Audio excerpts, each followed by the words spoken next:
All right, good afternoon, everybody. We are here with Brandon Ridenour, trumpet extraordinaire and class of 2003 from Portage Northern High School.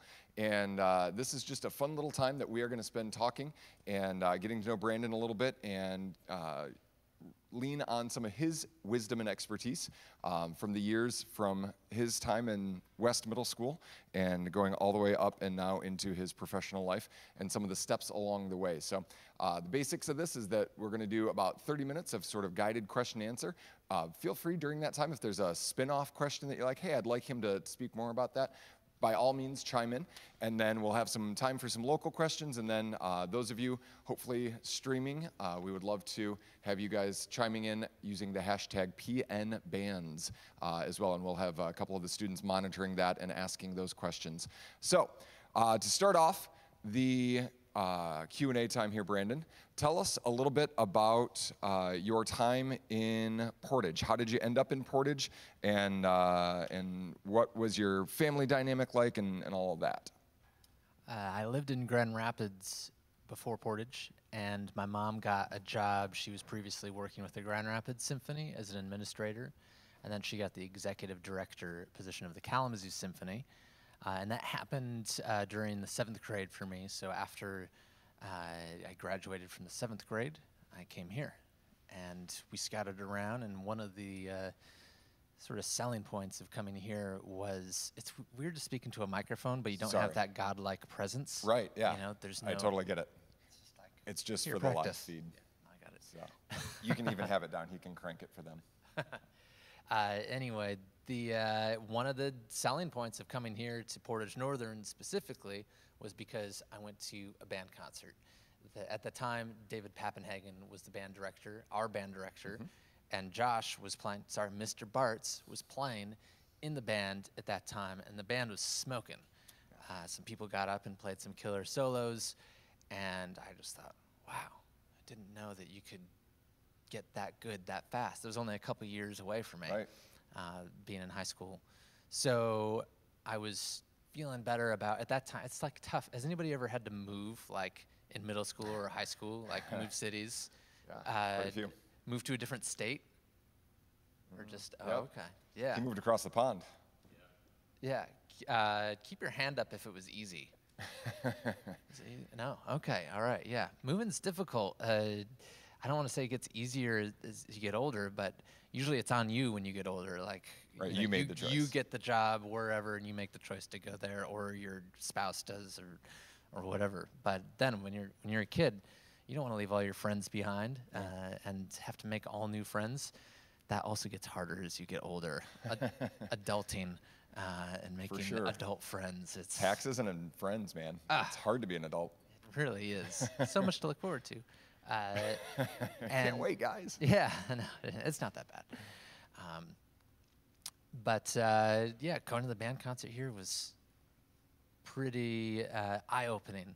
And the music program here at the school in particular was, as far as we knew and we heard from the folks in Grand Rapids, people were saying, this is the place to go. The band program is really hot. The whole music program is really hot. At the time, the choir director, Ms. Adams, had a real smoking program as well. So really no regrets.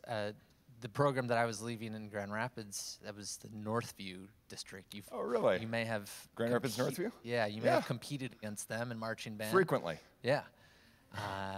Max Colley at the time was the band director, who's no longer there. Yes. Incredible program as well. Yeah. And I had a trumpet teacher there who, it was tough to leave him, but got a great trumpet teacher here in Kalamazoo, Scott Thornburg, who teaches at Western.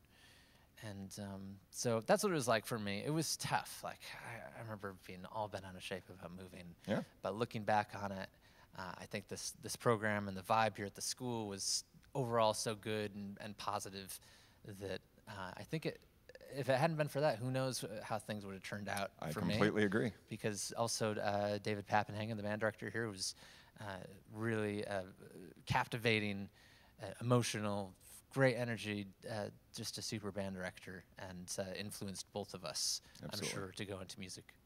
He had way better hair than I do, though. Just had more of He it. had a lot of it, a lot of it. He had a, anyways, we digress. It was a very similar experience for me. I moved around a lot as a kid too, and we finally settled here. And it was a very similar experience where I kind of found my people, and then once I found my people, I found my thing. And that was really cool for me. So, speaking of high school, what were some of the most influential things you participated in high school in terms of your music development that these guys are sort of in the thick of that right now? Things like solo and ensemble and KJSO, and kind of explain some of those opportunities that you took advantage of that now sort of help scaffold your future life. Sure, like you guys, I did a little bit of everything. I was involved in musical theater. I did the choir program the whole time here, and took advantage of every opportunity that I could. I was in the KJSO, the Kalamazoo Junior Symphony, and eventually joined the forensics team, and did a duo. I did what I could there. I remember I did an informative, and my informative was actually on the history of the trumpet. And I'm shocked. I realized, I don't think I chose that one. Oh, really? I think like Ms. Adams or Ms. Scheidt, the forensics director at the time, was like, why don't you play the trumpet? Why don't you do this? Okay, fine. But it was good for me because I ended up learning things about the trumpet and the history of what I do then that I didn't know. Sure. So, and then figuring out how to share that in some sort of interesting way with strangers. So that was definitely a useful skill early on for me because I didn't know how to communicate what I did, and I wasn't a professional then. I didn't know that I was going to become a professional trumpet player, but doing that was probably one of the first things as far as just being able to like talk to people about this strange thing that I do, play the trumpet. That was probably the first time that I actually did that. Awesome. Via a sort of a written out speech. And now I sort of do a lot of that. You go around here and there. It's all sort of an improvisation, though, as far as what I say, but always based on what I know about the trumpet or what I know about music. So that was definitely a useful thing early on, even though it was in a way non-musical. It was speaking. That one, yeah, that was good. I didn't do that till towards the end of high school, because you probably figured towards the end of high school you start to like do a little bit more of the things you want to do. You have to take you don't have to take as many required classes. So yeah, forensics was one of those things that I took on that was good. Choir, I did solo ensemble. I did competition here and there. All the things you guys are probably doing. It was, busy. Yeah, very busy. Very busy. So stayed out of trouble mostly. From your 30-plus self to your Thank you. 18 self, who's prepping to get ready for college auditions and whatnot, what would be the one piece of advice if you could time travel back on the space-time continuum and interact with your junior, senior self and say, hey, here's something you need to know? What would you tell your prepping for college self? Things change, and be okay with that. So whatever you think that you want to do now, you might be right. You might be a little bit right. You might be completely wrong when you look back on it 20 years from then. And that's okay. I think that it's important to have an agenda, and people who and we all know these people, maybe you're one of them, where you really like to stick to the plan. You have a plan for, that evening, for instance. Say it's a short-term thing, and things don't go according to plan. Say, like, you have a mom who's, obsessed about throwing a dinner party and everything has to go the right way. And if it doesn't, they get all bent out of shape. But everybody else is still having a good time, so it's like everything else is working out. It's a little bit like that. It's okay if things don't go according to plan, because you can't control everything. You never can ever control everything. So get used to that. Things didn't turn out, looking back on it, when I was your age, my first aspiration as far as being a trumpet player, once I realized, maybe I can do something with this instrument.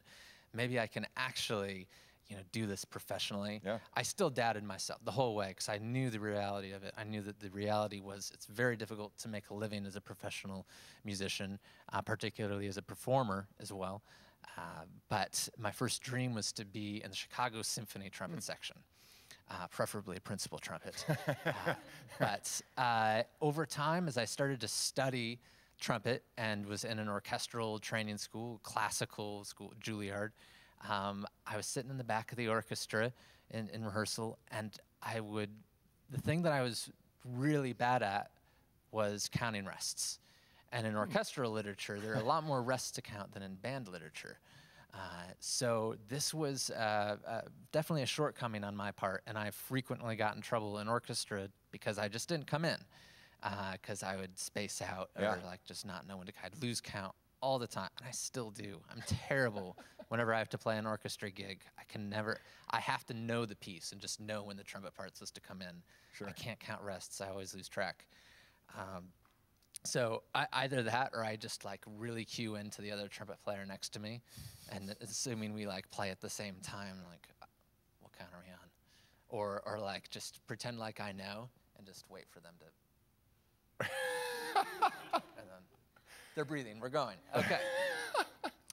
You're letting out some secrets here, man. That's right. These are other skills you acquire when you're delinquent at counting. So does the middle school band like numbers on the lap thing? Or you're like that still carries on. I have to do that if I want to like actually count 9 measures of rest. I've got to be like, yeah, oh, I've got this one. Oh shoot, I lost count. Wait, which one comes after 6? Yeah. Almost cut out the feet again too. That was close. Yeah. You're still with us, West? Hi, friends. So anyway, that dream shattered, but it was my fault. I no longer wanted to play in the Chicago Symphony because once I got a taste of, and I still admire orchestral music. I don't hate classical music, but just that position just wasn't enough for me. It didn't feel right. I couldn't sit in a chair in the back of the orchestra and mainly count rests.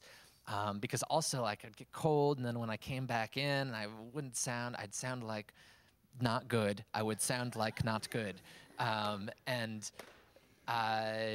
So I don't know. It just didn't feel right. And I started over time I'd write more music, and I started adapting music because my first instrument was piano. So I'd take a lot of piano music and try to play it on trumpet, because I found that to be challenging, I found it to be stimulating, and the piano literature was just way better than the trumpet literature.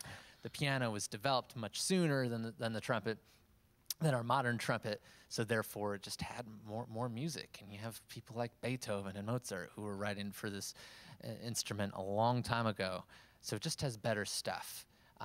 So I've discovered that pretty quickly after taking up the trumpet, and started to incorporate these piano pieces, and then expanded the repertoire. And just through this, that kind of gave me a foothold into just a new area, kind of my own niche of playing and music and being a trumpet player. And I found that to be more stimulating, more gratifying, and more me than just sitting in the back of an orchestra, even if it was the great Chicago Symphony. Right. But anyway, I started to get to know myself better, and once I got to know myself and what I did, then it became more clear what I should do. That's great. So things change. Absolutely. So things change. So for all of you who have that mapped out course, realize that course corrections happen, and that's okay. Yeah. That's it's a good word right there. Great. So you went on to Juilliard, and you finished up there, and then what happened? What was sort of the thing that sparked the now 20, roughly, year-old version of you and started launching this adulting? One thing that happened when I was 20, actually when I was 19, I met this group called the Canadian Brass. Mm-hmm. I was at a summer music program that they were at, and we got to play alongside of them, and it was very different from playing in an orchestra. And in the summer program, I was there to play in an orchestra. And that's when it started to really make sense. I needed to trust this instinct that I could feel that I enjoyed playing alongside the Canadian Brass in their concert, more so than what I did in an orchestra. It just felt more like me. A year goes by, and Canadian Brass, for some reason, called me up and said, "Would you like to come play with us sometime?" And I thought, I woke up to this phone call, and I thought I was dreaming, and I just kind of ignored it. I was like, yeah, right, this didn't happen. Did you hang up on the Canadian brass? It was a message. Oh, okay. So I you screened the Canadian brass. That's awesome. Right. That's right. That's one of those. If it's important, they'll leave me a message. Right. But that was pretty important. Yeah. No, I didn't. I didn't have the guy's phone number at the time, so I didn't know who it was that was calling. But anyway, that was a pretty big shift for me. It was getting to play with them, and then when I was 20, I started to go on tour with them gradually while I was finishing up my studies at Juilliard, and getting to go on tour with them and playing concerts with them. I felt like this was everything that I was being trained to do up to this point, was to play in a group like that, which made going back to school very difficult for me, and I almost dropped out of school. Oh, really? Just because I thought, I need to be doing this. I didn't want to miss this opportunity of getting to play with this great group. But fortunately, they worked it out, and school kind of worked it out. They didn't make things super easy. But sorry, Juilliard, if you're tuning in, but could have made it a little easier on me. I had to still go to a certain number of classes in order to pass for the year. And I was able to get it done that year while still doing about half the concerts with Canadian Brass. Awesome. And then gradually I became full-time with the group and started touring with them, and that went on for 7 years. Excellent. And so in the touring life, how many days were you on the road? What was that, just approximately, obviously don't break out the calendar, but what was that lifestyle like? About half the time. Wow. I was away from home. And very different lifestyle. You're in a different place every day or every other day, and you show up. Sometimes the days are brutal. To save a buck, you will fly the day of a concert.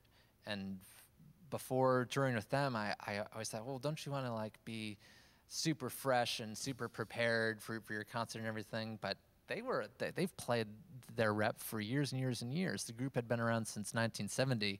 I had to come in and learn everything that they knew as fast as possible with minimal rehearsal. So sometimes I would show up and have to play a mostly new show, take a 6 a.m. flight that morning, rehearse with them in the afternoon, play the show in the evening, and nap here and there if you could.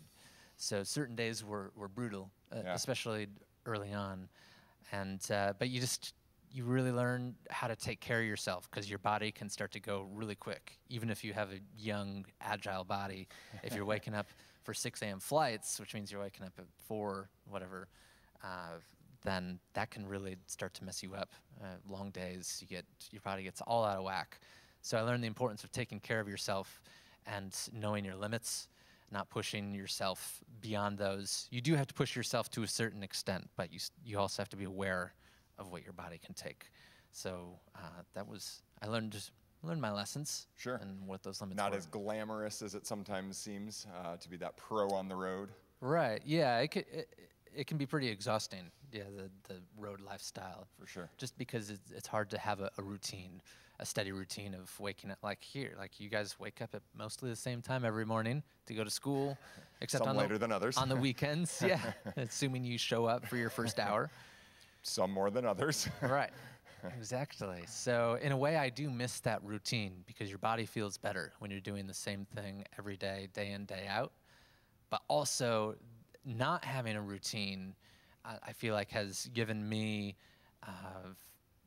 more. It's hard to say, because I didn't live the other life after post school that had a routine like I had before. Sure. But I feel like having a lifestyle where you don't have a routine but you're still responsible gives you tremendous growth. Mm-hmm. Because if you're doing something different every day and challenging yourself with something new as often as possible, you will always continue to grow. It's when you start to do the same thing day in, day out. You might feel fine doing that, but if you're doing the same thing day out, you're going to stay the same. So having this sort of different life has always allowed me to continue to grow in different directions. That's awesome. Guys, did you hear the idea of the self-motivated growth, the challenging yourself. Nobody was telling him to improve and to get better and to practice and to do those things. Those were all self-motivated for him to grow and him to have that experience. So that's a great piece of wisdom from somebody who's doing it. Talk to us about your chamber music. You've mentioned the Canadian brass side. You've got a group, Founders, that you play pretty regularly with. Talk about the role of chamber music in your life and maybe even as a teenager and kind of what your first exposures to it were and now kind of how you're involved in it. My first exposure to chamber music was probably with my dad, who's a pianist. Chamber music just means you're playing music with one or more other people. It has to be more than just yourself. Sure. And then it's chamber music. So with my dad, we would play a lot of what became our own arrangements. A lot of times he would work out the piano part, I would work out the trumpet part, and we'd make kind of our own repertoire. A lot of what we did at first wasn't necessarily written down, but then over time more and more of it became written down or arrangements. Which morphed, funny enough, into like a weird small business for me. Now I sell my arrangements on my website via PDF, and they just kind of sit there. And I have YouTube videos of them, and people buy them, and I just still find that weird. But it's a good thing. Yeah, it's a weird little small business. But so that's my first experience with chamber music, and then I had chamber music with people my age. My dad wasn't really close to my age. It's a good thing. Be weird if he was. It's more Kentucky. I'm kidding, Kentucky, if you're good. watching. So I played in a brass quintet with some people. Actually, I played in a brass quintet here a little bit at school, and then also through the junior symphony. And I found that just to be more fun just because it was stimulating. You were always engaged in music all the time. And whenever I was in the orchestra, I was always envious of the woodwinds and the strings who got to play more instead of counting rests. So, the whole chamber music thing, that's kind of how it started for me, was in high school. And maybe some of you have similar stories. And then I started to write my own arrangements for chamber groups, particularly brass quintet, because eventually I had Canadian brass to write for, and I had a quintet in college, and then the stuff with my dad. So I was doing my own arrangements. I was doing compositions that I was writing for, starting out chamber music compositions, and so that was sort of my entry into the chamber music world, which I found to be more fitting for me. Yeah. And now I have this group, Founders, which is a quintet of mixed instruments. I play trumpet and piano in it. And there is a clarinetist, there's a violinist who also sings and writes really cool songs. There's a cellist who also sings and writes cool songs. And then there's a virtuoso bassist in the group who's an incredible composer, arranger. I haven't heard him sing yet, but I know that he's capable of it. Working on it. Yeah, so everybody brings their own thing to this group, and since nobody's really written for this instrumentation, we write all of our music for it and perform it, whether it's our own stuff or arrangements. And we're trying to make a go at that. That's awesome, and kind of blazing your own trail. That's really cool. So you've talked about all of this success, and to some of us, myself included, you look at that and go, wow, that's really cool. And look at, just one after another, and Canadian Brass called you, and and all of these things. We all experience some failures along the way. Some more cataclysmic than others. Talk to us about maybe a failure that you kind of hit a road bump along the road and just stuff blew up.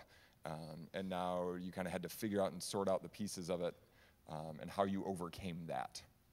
Sure. There have been plenty of performances where I even noticed I could feel it during the performance. And maybe some of you felt this as well. This isn't going so well. Why isn't this going so well? Or you get nervous and it doesn't go so well because you get nervous. Then you get mad that you're nervous and things continue to go worse because now you're both nervous and you're mad and you sounded like not good previous, and then you just start sounding worse and you're like, I can't wait till this is over. And then you walk off stage, man, that was terrible. And then you're bummed out about that. If you're me, you're bummed out about that for a while, at least for the rest of the day, if not the next day after that. But every time that happened to me, which was many, many times, I've had shows not go well where I didn't even play like 20% as well as I knew that I could have, because I either got caught up in myself or nerves or other variables that were happening. It was too hot, it was too cold, whatever.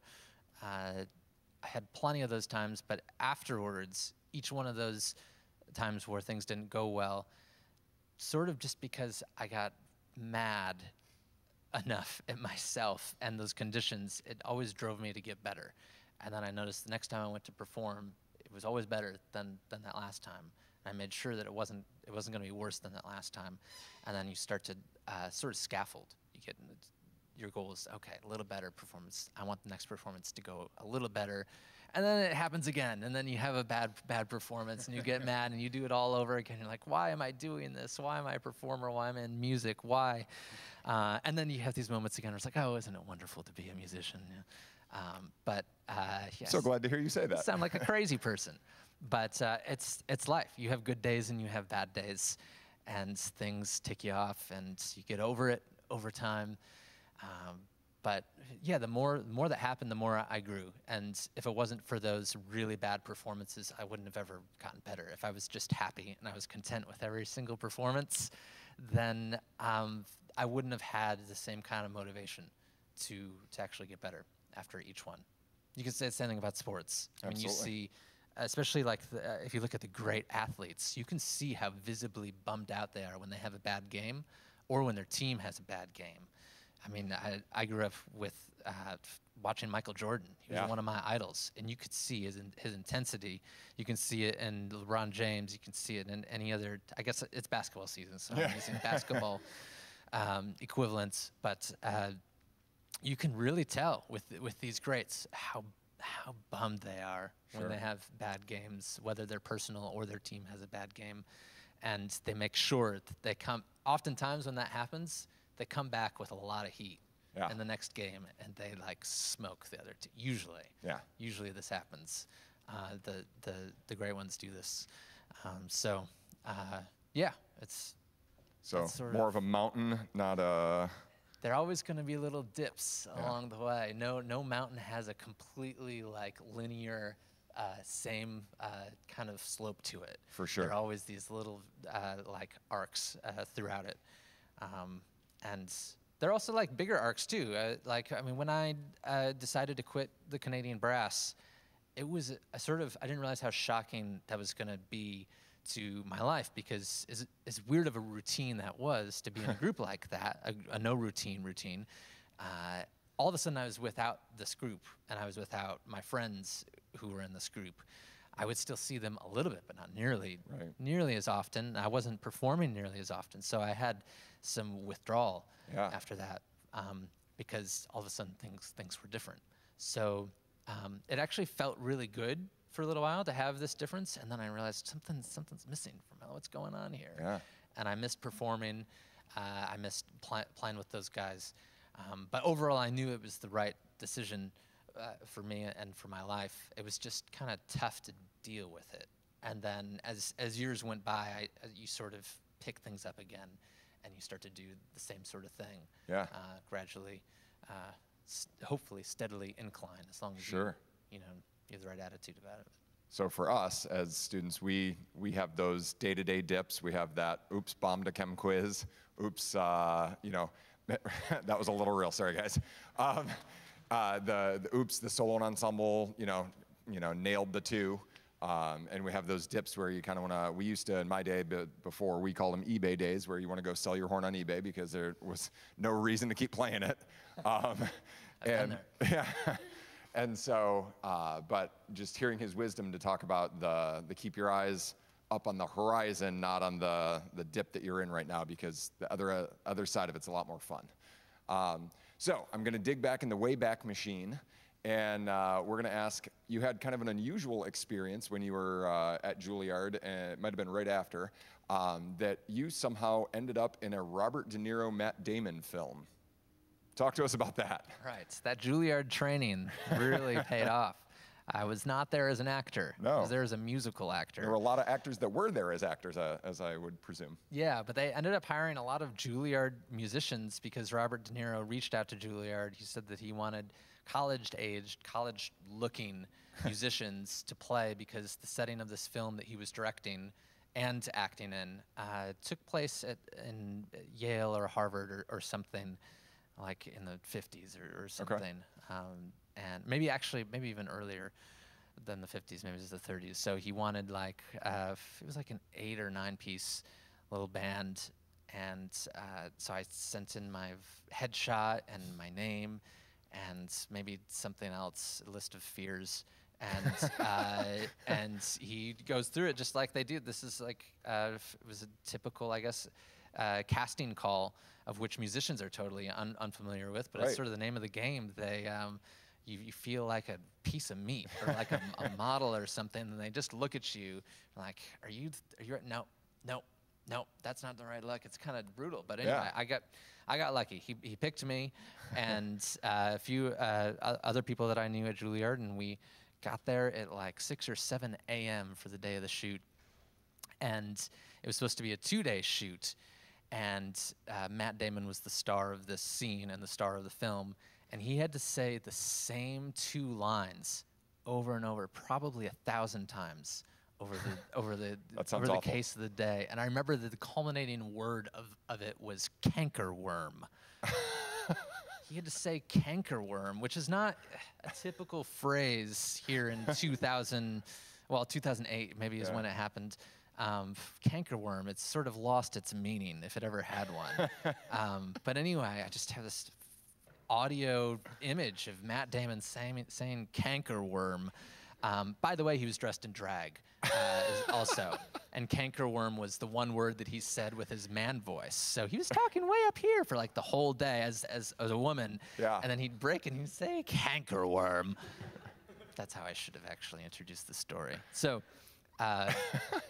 we had to... Maybe the title of a new piece you could write. Cankerworm. Cankerworm. Yes. It could be a big hit in the band world. Right, yeah. A 4-movement programmatic work. Following the life of a cankerworm. That's right. Yes, and his many journeys. Yeah, anyway. So, yeah, we'd get done with the scene, and De Niro would slowly walk up to the stage. He'd, like, say something quietly to Matt Damon. Matt would be, like, taking it all seriously. Mind you, he looks like a woman, like a big-bosomed woman in drag, and he's trying to be serious. You know, do it differently next time, just a little more like, and then we do it again. This happened hundreds of times over the course of the day, and Matt Damon would change it just slightly, and then we do it all over again. And as musicians, we're like pulling our hair out because we're not even playing. We're pretending to play along with this recording just so that everything gets timed out in post right. Because usually you do the film first, and then they add the music and all the audio stuff later, so it syncs up perfectly with everything that's been captured. So we weren't supposed to make a single noise, but we were supposed to still blow air through instruments and like air violin and all that. So it was an interesting day that turned into one long day that ended at midnight instead of being a 2-day shoot, so they could save money. Yeah. And they just like we'll give you overtime instead of paying for 2 days, but then you don't have to come back tomorrow. But I did get my picture with De Niro, so it was all worth it. And because I got that picture, it made it into the Kalamazoo Gazette. That's perfect. That's how I heard about it. And people thought I was the star of the movie or Right. something. And they go to watch this movie, they don't see me at all, just because Right. I'm an extra in a 30-second scene in a I was going to say, so after a full day of shooting with Juilliard-trained musicians air playing their horns, Tending to play, yeah. this close to Matt Damon in drag, That's right. you made it in 30 seconds. 30 seconds of the film, of which, yeah, you see a little blonde blur and like an imitation of a trumpet. That's absolutely things incredible. you're trained to. It's you can't make these things up. I was just going to say, I don't know that I could. All right, so we've asked a bunch of serious questions and these deep, profound, thoughtful things. Let's take a little bit of a left turn.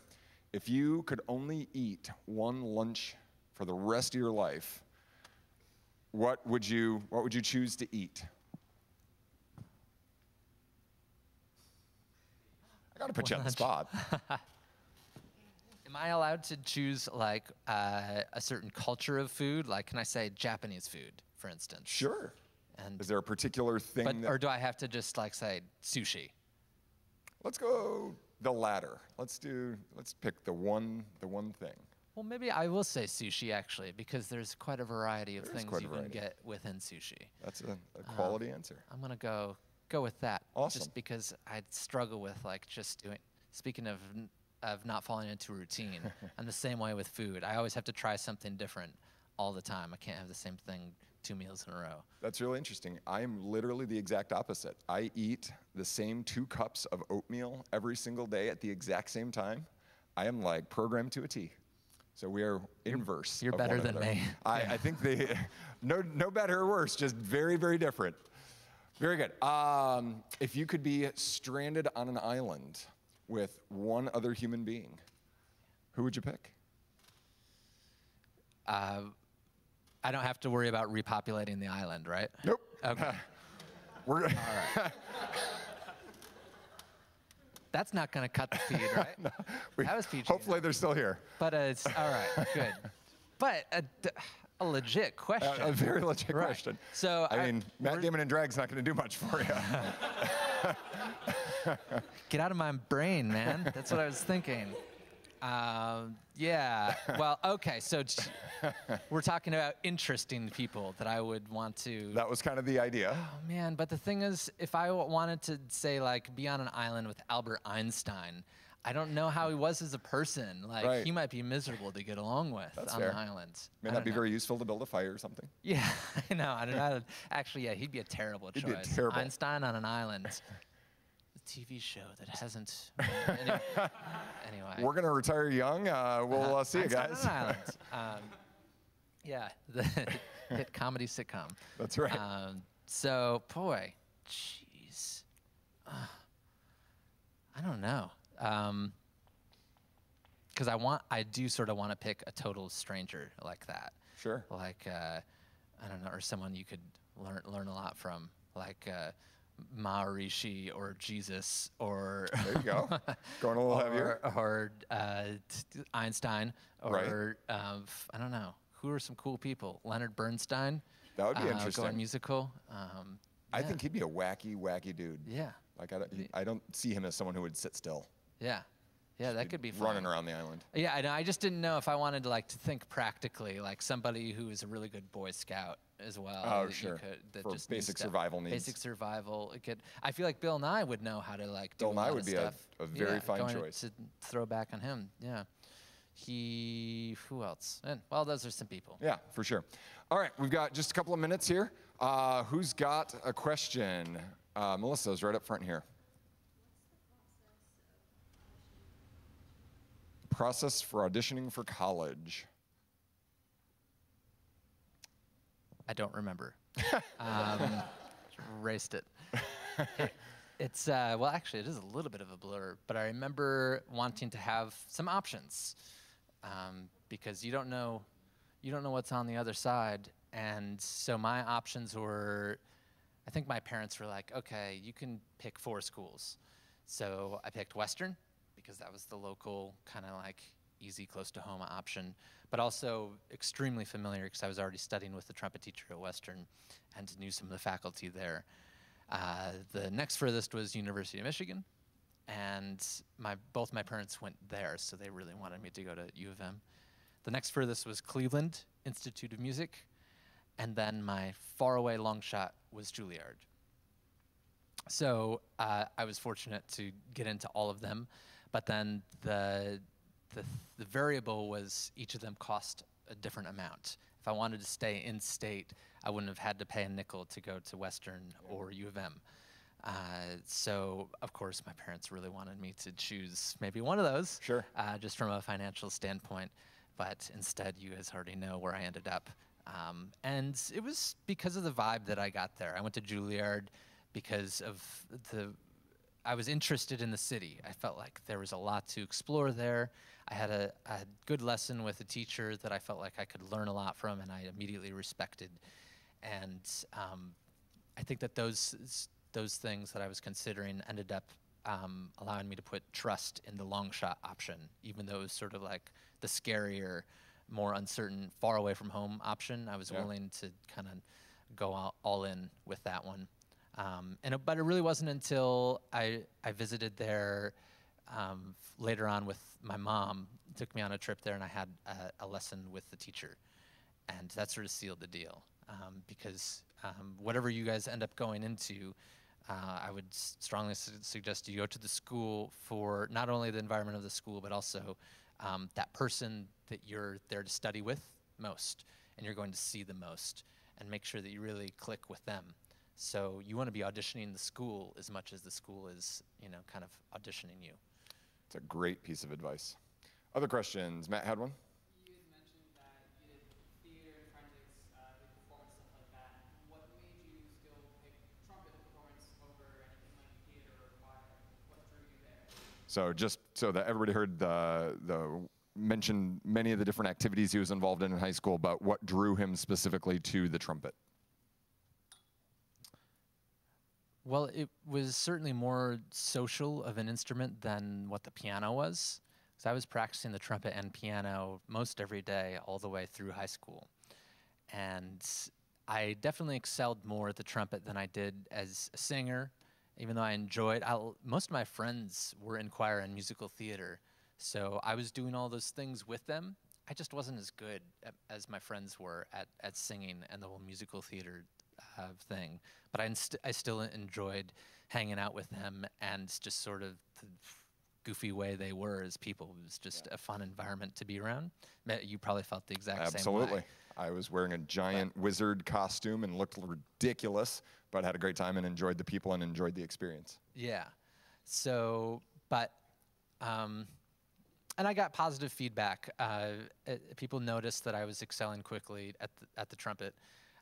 Partly due that I already had a musical background because of my father, so that helped me with just already learning music. When I picked up the trumpet, I wasn't learning music and the trumpet. Yeah. I was just learning how to play this instrument. I already knew what music was, and then I just had a couple great teachers in Grand Rapids and then here in Kalamazoo, and a great band director, and those things inspired me and kind of push the trumpet beyond the other musical things that I was doing. And I just realized I was better at that too. And yeah. So you had a specific aptitude. Mm-hmm. Yeah. One more question. Yeah, Kai. Were you in marching band, and if so, can you tell us your senior circle story? I really don't remember my senior circle story. I'm glad, because that honestly might cut the YouTube feed. You're right. Yeah, sorry, I vaguely remember the senior circle now, but I certainly don't remember my story. And yes, I did do marching band all 4 years, not because I was forced to. I enjoyed marching band early on in particular, but the only reason why I didn't enjoy marching band as I became a junior and senior was because I was getting more serious about the trumpet. And marching band always made my trumpet playing worse. Marching outside, I had to be very careful of my chops, and it would be cold, or like you could accidentally like take a wrong step or whatever and bash your lips. And so that was kind of the main reason why I started to not enjoy marching band towards the end, was just because I was actually trying to play this instrument a particular sensitive way. And in marching band, you don't really have to be a sensitive player in marching band. Very little sensitivity in the marching ensemble. Yeah. So, but otherwise, I enjoyed it for the camaraderie and social things. And yeah, it was fun. Especially I remember my freshman year with Mr. Bartz and a few of his other senior cohorts. leaders. They made marching band a lot of fun. Yeah. And oddly enough, all of the drum majors from that band are now band directors. Yeah, true. Yeah, we're all band directors in this area. Weird. Just thought of that. Well, I believe that is about all we have time for as we are wrapping up here. So, guys, let's thank Mr. Ridenour for all the wisdom he bestowed here. And We will be with you, hopefully, those of you online. If anyone's watching out there, we are having a concert at 7 o'clock this evening. Come check out the musical stylings of Brandon Ridenour, as well as some pretty great bands playing here at the Northern Auditorium. We hope you'll either join us via online or here on site. So thanks for joining us.